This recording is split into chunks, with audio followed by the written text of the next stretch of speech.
হকু আর ফকু দুজন খুব অন্তরঙ্গ বন্ধু। এতটাই বন্ধুত্ব কেউ আরেকজনকে ছেড়ে থাকতে পারে না। দুজন একই স্কুলে একই ক্লাসে পড়ে, পড়াশোনায় মোটামুটি, কিন্তু ওদের মন খুব চঞ্চল। ওরা সবসময় একটা নতুন কিছু করতে চায়। এইরকম একদিন সকালে ওরা মর্নিং ওয়াক করতে বেরিয়েছে। নদীর ধার দিয়ে দুজন হেঁটে যাচ্ছে। আরে হকু, কিছু দেখতে পাচ্ছিস? ওই দেখ, একটা কি পড়ে আছে। হ্যাঁ রে, একটা কাগজের টুকরো মনে হচ্ছে তো। দাঁড়া দাঁড়া, তুই হাত দিস না, আগে আমি দেখে নিই, তুই এসব বুঝতে পারবি না। আরে, কিছু দেখছি পুরোনো দিনের সেই গুপ্তধনের নকশা, একটা কাগজের টুকরো। আরে দাঁড়া দাঁড়া, আগে জিনিসটা আমার দেখতে দে, এত চমকাস না চমকাস না। এটা হচ্ছে একটা পুরোনো দিনের ম্যাপ। হ্যাঁ, সে তো বুঝলাম, কিন্তু এই ম্যাপটাতে কি আছে? শোন, এই ম্যাপটা হচ্ছে গুপ্তধনের ম্যাপ। ওই দেখ, এখানে মার্কিং করা আছে, এই জায়গাটা গুপ্তধন আছে। মানে পাহাড়ের একটা গুহার মধ্যে কিছু গুপ্তধন, মানে টাকা পয়সা অনেক কিছু আছে। বলিস কি রে, কিন্তু সাংঘাতিক অবস্থা। তা চল, আমরা ওখান থেকে গিয়ে কিছু গুপ্তধন নিয়ে আসি, আর আমাদের গ্রামের লোকদের দিয়ে দিই, তাহলে আর কেউ গরিব থাকবে না। কিন্তু আমরা যাবো কি করে বলতো? তুই একটু ভালোভাবে স্টাডি কইরা নে। শোন, আমি যেটা বুঝতে পারছি, আমাদের এই নদীর ধার দিয়ে কিছুটা হেঁটে গেলে, মানে 1 কিলোমিটার মতন হেঁটে গেলে একটা গ্রামের রাস্তা আসবে। ওই গ্রামের রাস্তাটা শেষ হলেই একটা পাহাড়ি রাস্তা আসবে।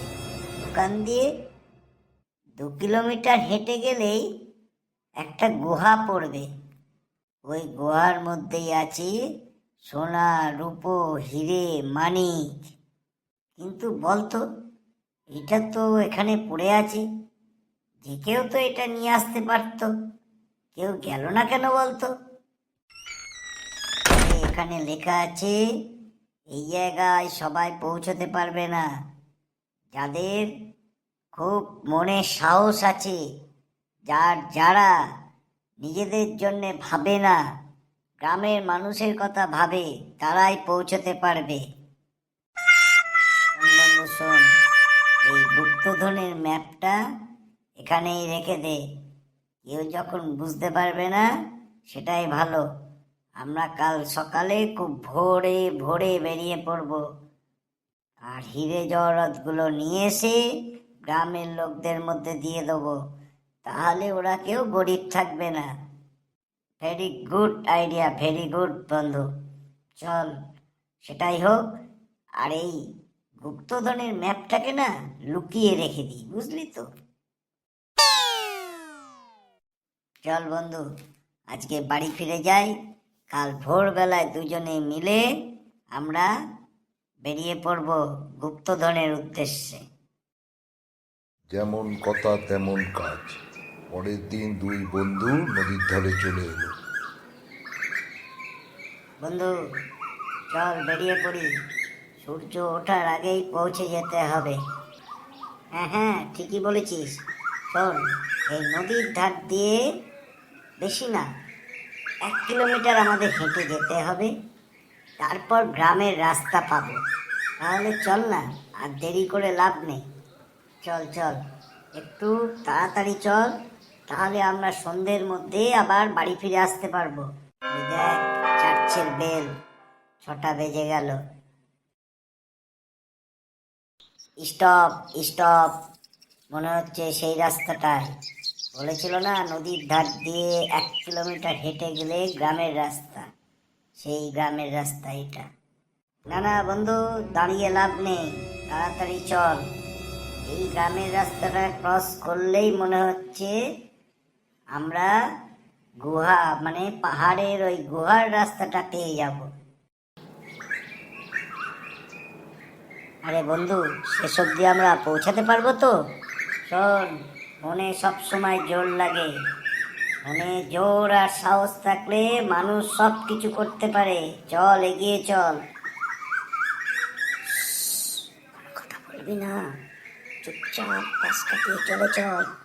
কুকুরগুলো না হলেই চিৎকার শুরু করবে।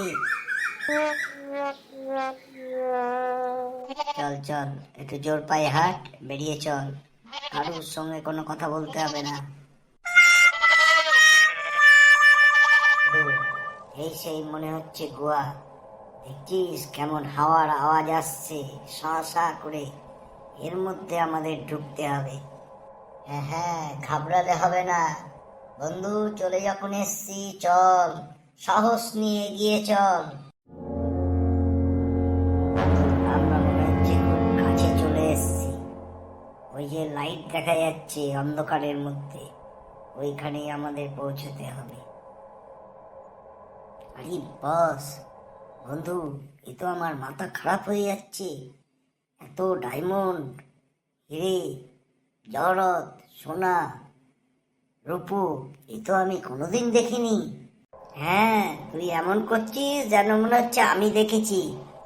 তারা আগে ভালো করে দেখে নি। শোন বন্ধু, আমাদের এগুলো নিয়ে যাওয়া ঠিক হবে না। আমরা দেখলাম, এটাই আমাদের কাছে অনেক। বন্ধু, ঠিকই বলেছিস। আমরা এখান থেকে ফিরে যাই। কাউকে ফ্রিতে কিছু দেয়া যাবে না। ভবিষ্যতে যদি কোনোদিন কোনো কাজে লাগে, তাহলে আমরা এখান থেকে অবশ্যই এই ধন দৌলত নিয়ে যাব। এরপর তারা বাড়ি ফিরে চলে গেল। আজ অব্দিও কাউকে কিচ্ছু বলেনি এই গুহার কথা।